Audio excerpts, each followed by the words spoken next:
हाँ तो दोस्तों, भोजपुरी के ट्रेंडिंग स्टार खेसारी लाल यादव का एक और धमाकेदार गाना आने वाला है। जी हाँ दोस्तों, उसका पूरा खबर हम आप लोगों को इस वीडियो में बताने वाले हैं। उससे पहले दोस्तों, ये आपका ही चैनल, अगर आप लोग इस चैनल को सब्सक्राइब नहीं किए हैं तो सब्सक्राइब कर दे, क्योंकि भोजपुरी से जुड़ी हुई सभी ताज़ा खबर हम सबसे पहले देते हैं। तो दोस्तों, बात करते हैं ट्रेंडिंग स्टार खेसारी लाल यादव के। इस गाने का नाम रहने वाला सरिया ए बलम। जी हाँ दोस्तों, इस गाने को आप लोगों को 9 तारीख को रिलीज किया जाएगा सुबह 5:45 पे।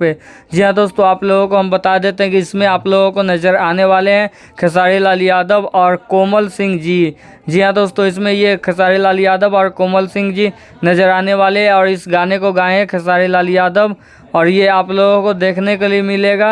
और दोस्तों, ये गाना आप लोगों को देखने के लिए मिलेगा सुजय म्यूज़िक वर्ल्ड के यूट्यूब चैनल से। जी हाँ दोस्तों, ये गाना भी बहुत ही कमाल का होने वाला और ये गाना भी बहुत ही सुपर हिट होने वाला है। तो दोस्तों, आप लोगों को हम बता देते हैं। जी हाँ दोस्तों, आप लोगों को बता देते हैं कि भोजपुरी के ट्रेंडिंग स्टार खेसारी लाल यादव का लगातार सुपर हिट गाना आ रहा है। तो दोस्तों, ऐसे में ये गाना भी बहुत ही सुपर हिट बनाया गया और इस गाने में भी बहुत ही ज़्यादा मेहनत की है खेसारी लाल यादव। अगर आप लोग नहीं देखे हो इसका टीजर, तो इसका टीजर आ गया सुजय म्यूजिक वर्ल्ड के यूट्यूब चैनल पे। तो दोस्तों, आप लोग जाके देख सकते हो ट्रेलर। तो दोस्तों, ये वीडियो पूरा देखिएगा, तभी आप लोगों को सभी बात समझ में आएगा। तो दोस्तों, आप लोगों को हम बता देते हैं, अगर आप लोग अभी तक इस वीडियो को लाइक नहीं किए तो इस वीडियो को लाइक कर दे, कमेंट करें, शेयर करें। धन्यवाद।